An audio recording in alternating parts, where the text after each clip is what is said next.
Saludos, bienvenidos a Rewinder. Vamos a recordar a Motley Crue, pero en un álbum menospreciado, un álbum poco reconocido, inclusive olvidado en la discografía de Motley Crue. Hola, los saluda David, bienvenidos a Rewinder. Gracias por seguirnos a través de nuestras plataformas en redes sociales, Facebook y YouTube, así como Spotify y otras plataformas que se están involucrando y que nos pueden localizar en este video podcast. Y bueno, vamos a continuar con comentarios, recuerdos, anécdotas, memorias que nos han regalado estos grupos, estos álbumes a través del tiempo. Y bueno, hoy vamos a tocar un álbum bien interesante. Obviamente no se puede considerar como un álbum clásico. De hecho, tiene sus asegúnes, tiene división de opiniones. Fue una época plena del grunge, donde pues ya no estaba Vince Neil con el grupo. Y bueno, para quienes son seguidores, aficionados a Motley Crue, que fueron parte de ese gran movimiento del glam metal, del hair metal de los 80s, que bueno, era de los que encabezaban sin duda alguna este movimiento, y pues se consideraron ya de una gama alta en cuanto al cautivar a las masas, un grupo que llenaba estadios, con una comercialización tremenda, con un éxito rotundo y pues una vida súper alocada. La fama pues les llegó en serio y muy rápido a estos jóvenes de California, que a pesar de todo lo que han vivido, pues se mantuvieron, y fue una etapa complicada después de la salida de Vince Neil por ahí del 91-92 y toda la etapa tan turbulenta que vivían fuera de los escenarios cada uno de los 4 integrantes de Motley Crue. Finalmente pues terminan mal, terminan con diferencias, pleitos, con 4 personalidades distintas, pero que involucraban el hambre de tener éxito dentro del rock. Pues bueno, entonces vamos a tocar qué sucedía con Motley Crue en aquel 1994, porque bueno, de hecho aquí la portada bien interesante. Motley Crue se dio en 2 fases o en 2 opciones, en un color amarillo, en color rojo. Estábamos viviendo algo inédito. Cuando tú sacas el nombre homónimo del grupo, que por lo regular las grandes bandas lo han hecho en su primer álbum, como Black Sabbath, como Kiss, por recordar algunos, bueno, pues es como un arranque, una solidificación y pues la bandera apuesta de lo que es esa marca, ese grupo que se pueda consolidar. Después hay muchas bandas que van avanzando en su discografía y es como una defensa de lo que han realizado, como mostrarles qué es lo que somos, hacia dónde vamos y qué vamos a establecer. Entonces Motley Crue, bueno, pues decide reclutar a John Corabi, un extraordinario vocalista, muy menospreciado en el medio. Yo creo que tiene una voz muy sólida, rasposa, potente, que pues bien pudo haberse considerado más. Digo, ha tenido su éxito, obviamente. Este fue un parteaguas totalmente en la carrera de John Corabi. Sin embargo, pues sí tuvo ciertas circunstancias ahí que pues el peso de una banda como Motley Crue pues se le vino encima muy rápido. Como decía al principio, creo que hubo división de opiniones, de gustos, y sobre todo estaba ya tan reconocido una banda como Motley Crue, el tener a Vince Neil, que es una voz totalmente distinta a la de John Corabi, y pues llega este álbum y rompe con el esquema del grupo. Tienen más opciones de tomar base conforme a la voz de John Corabi, sacar más tonalidades, más elementos, inclusive un rock más metalero. Y aparte esto fue compuesto, todas las rolas incluyen a John Corabi, o sea, fue bien incorporado al grupo, no solo el reemplazo a Vince Neil, sino involucrarse en la siguiente dirección del grupo, en la composición de las rolas, tanto musical como lírico, y así que pues por ahí del 94. Yo recuerdo este álbum porque estaba en la preparatoria. Motley Crue pues fue una banda que escuché desde muy niño, le fui dando seguimiento, era parte total de ese avance en la adolescencia, se escuchaba mucho en la radio, y pues los primeros álbums, eh, Shout of the Devil, Tear of Pain, Dr. Feelgood, Girls, Girls, Girls, obviamente el álbum inicial.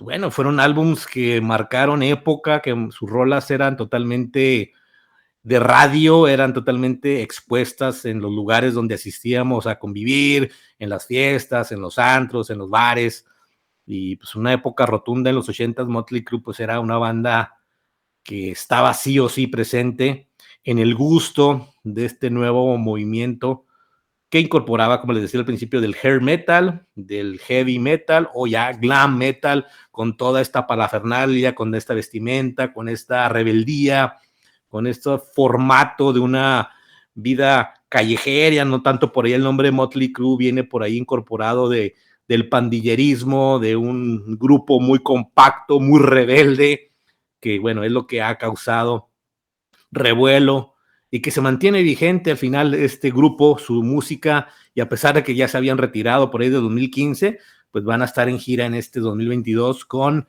Def Leppard y Poison, por cierto. Entonces, el recordar este álbum de Motley Crue para mí significa, número uno, que fue la primera vez que los vi en concierto. Número dos, cómo se reinventaron, tuvieron un acceso a una plataforma donde el grunge, el rock alternativo, inclusive ya en el metal más extremo, pues estaban tomando cada quien en su cauce, pues inhalando y generando nuevas audiencias, y pues estaba muy difícil mantener un ritmo de lo que venían de los 80s con el heavy metal. Iba, pues no perdiendo, pero sí a las nuevas generaciones, a lo que se estaba escuchando en ese momento directamente en la radio. El internet todavía no salía, entonces era mucho de darse a conocer a través de las estaciones de radio, a través de las revistas, a través de las recomendaciones de entre los cuates, entre los camaradas que nos gustaba el rock. Prácticamente el primero que sabía la noticia de que salió el nuevo disco de Ozzy Osbourne, de Dio, de Megadeth, de Def Leppard, o más extremo en ese momento recuerdo, pues ya entraba las bandas de death metal como DSI, Cannibal Corpse, Morbid Angel, que también fueron bandas que en su momento pues entraban muy fuerte en los 90s, pero 1994 a 95, a la mitad de la década de los 90s, pues era una avalancha total de música, de grupos nuevos, grupos ya ochenteros, inclusive ya más clásicos, donde, bueno, por ejemplo, a nosotros de esa época que vivimos la preparatoria en los 90s, pues no era solo ir conociendo la música nueva que se presentaba en los 90, sino también lo que se vio en los 80s, en los 70s, inclusive más, toda esa trayectoria de bandas, de grupos clásicos, de álbums que cambiaron y marcaron el estilo musical dentro del mismo rock, pero pues si uno estaba pendiente de qué es lo que estaban haciendo las bandas, sobre todo que te iban generando un gusto muy especial. Y a mí en lo personal, pues sí, Motley Crue lo disfruté mucho en la secundaria, en la prepa, escuchando esos álbumes de los 80s. Por ahí tengo por ahí un video podcast también de Motley Crue con el Shout of the Devil, que fue un álbum que escuché mucho en ese momento. Entonces, cuando sale el nuevo álbum de Motley Crue, cuando se anuncia un nuevo vocalista, cuando también se incorpora una gira nueva, y que para una época que empezábamos a ir a conciertos ya de una manera más constante, pues me llamó mucho la atención saber qué es lo que iba a presentar Motley Crue en esta etapa de mediados de los 90s. Y vaya sorpresa, vaya disfrute que recibí. Para mí es uno de los álbums dentro del catálogo y la discografía de Motley Crue que más he disfrutado. Obviamente hay que hacer una distinción, una pausa, una marcación bien rotunda de que Motley Crue, bueno, pues ha sido totalmente de la mano en la voz de Vince Neil. Este fue el único espacio donde se retira, donde toma su tiempo, hace también su su carrera solista y Motley Crue pues incorpora a John Corabi, que duró 2-3 años. En el 97 ya regresó Vince Neil, pero esa pequeña etapa dentro de los 90, 2 o 3 años que estuvo John Corabi, y con este álbum pues generaron un álbum muy contundente, aunque menospreciado, pero sí diferente, una realidad distinta. Quien escuchaba por primera vez este álbum sin saber que era Motley Crue, créanme que muchos decían, ¿quién es esta banda? ¿De dónde surgió? Porque pues esa combinación es tremenda, ¿no? Vemos a un Tommy Lee destacando con más fuerza, el poder de la batería, un Mick Mars reinventándose con nuevos riffs, un poco más fuerte el proceder del tocar su guitarra, entre la melodía y el metal.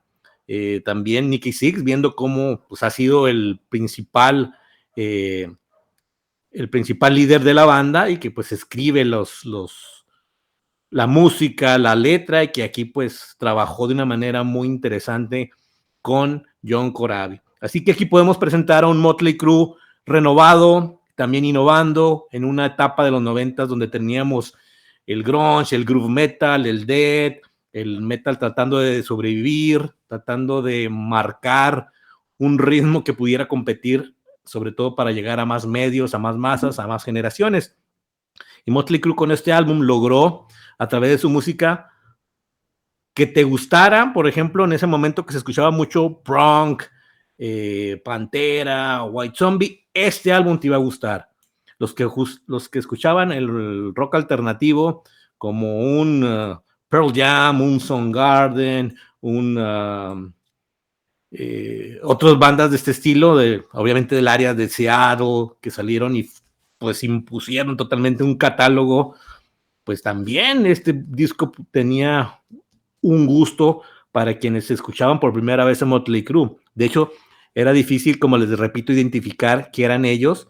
Y muchos decían, está saliendo una banda que trae elementos grunge, metal, con ciertas progresiones, también con un groovy muy interesante y con una voz distinta que muy pocos conocíamos, no sabíamos de dónde provenía. Inclusive John Corabi, un grupo que se llamaba Scream, que pues no tenía mucho realce o conocimiento en los medios, pero pues tuvieron un ojo muy interesante para llenar el espacio de Vince Neil y generar un álbum distinto en el catálogo de Motley Crue. Así que tenemos un álbum contundente, muy directo. Empieza el álbum con Power to the Music, y pues bien dicho esta rola, el poder de la música, y lo primero que sientes es una banda distinta a lo que era Motley Crue. Y aquí es donde podemos decir cuál es el que más me gusta. Honestamente, yo disfruto mucho en la época glam, heavy de Motley Crue, pero fue muy interesante cómo ellos decidieron darle una alternativa y un suspiro, un respiro, una dinámica distinta, tratar de mantenerse vigentes. Además, pues Motley Crue venía arrastrando problemas innumerables fuera de los escenarios, repito, y que también eso pues no generaba mucha solidez, confianza para los promotores, para los contratos de los conciertos, para una gira.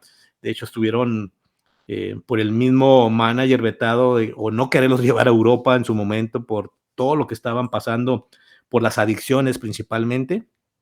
Y creo que les volvió a dar un realce, modernizarse en su música, en la forma de trabajar, de exponer y generar un álbum contundente. Para mí es un álbum que vale la pena escuchar, yo lo recomiendo 100%.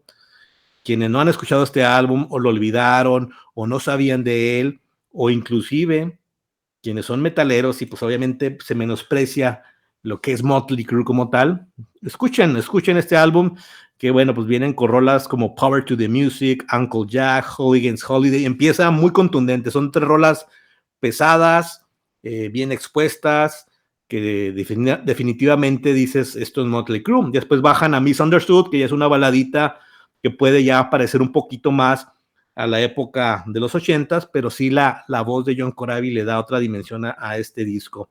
Poison Apples, Hammerhead, Till Death Do Us Part, Welcome to the Numb, Smoke the Sky, también una rola muy groovy, muy pesada, Dropping Like Flies, y Drift Away, bueno, cierra también como un toque melódico, balada que nunca pueden faltar en la discografía de Motley Crue, pero ya con otra intensidad, con otro momento, formato de trabajo, y que pues sí es interesante porque era un equipo que estaba alrededor de este grupo, que sabían ya cuál era la temática, venían de un super éxito que era Dr. Feelgood, uno de los discos que considerados mejores producidos por Bob Rock, y que pues fue una gira intensa, se colocaron en el Billboard, ganaron premios, sonaba dale y dale en la radio. Pues quien no conoce Dr. Feelgood como tu principal rola, pues es el disco tal vez más famoso de Motley Crue por la etapa que llega, ya después de 5 álbums, pero este de Motley Crue de nombre homónimo a mitad de los 90s, cuando estaba en auge nueva etapa del rock, de generaciones, de impulsos, de movimientos, de que todas las bandas setenteras, ochenteras que entraban buscaron en la mayoría reestructurarse, meter otros elementos, hacer cambios, comercializar, atacar nuevos formatos dentro de su música para poderse mantener vigentes y obviamente vender álbums, ¿no? Hoy es diferente esa dinámica, era vender álbums, anunciar giras, y bueno, todavía en los 94, 95, pues iniciaba, se empezaba a escuchar un poco de lo que era el internet, que después repercutió ya a finales de los 90s, pues plataformas donde se podían descargar música, después vino ya las plataformas peer-to-peer, obviamente recordamos Napster, ¿no? Que fue una de las plataformas donde se podía descargar la música en MP3, y en fin.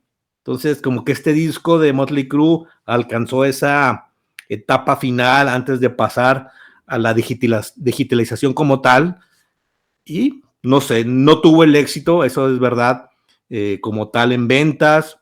La gira fue buena, no se llenaban estadios o arenas como lo hacían en su mejor época en los 80s, pero bueno, ahorita recordando la primera vez que vi a Motley Crue fue con esta gira, fue con esta alineación, y fue un extraordinario concierto. Además se veía el grupo con otra actitud en su forma de actuar, inclusive de vestir, de expresar. Querían llegar o formar que no solo ellos estaban dentro de la escena glam heavy, que también tenían la capacidad de hacer un disco como el que estoy presentando aquí, que estoy recomendando y que estoy recordando, con cierto toque de pesadez, de metal, de groovy, y también incorporando elementos alternativos, groncheros, que pues eso permitía que otros jóvenes pues le dieran una oportunidad a Motley Crue a través de este álbum de 1994. Pues así que queda este recuerdo, esta memoria.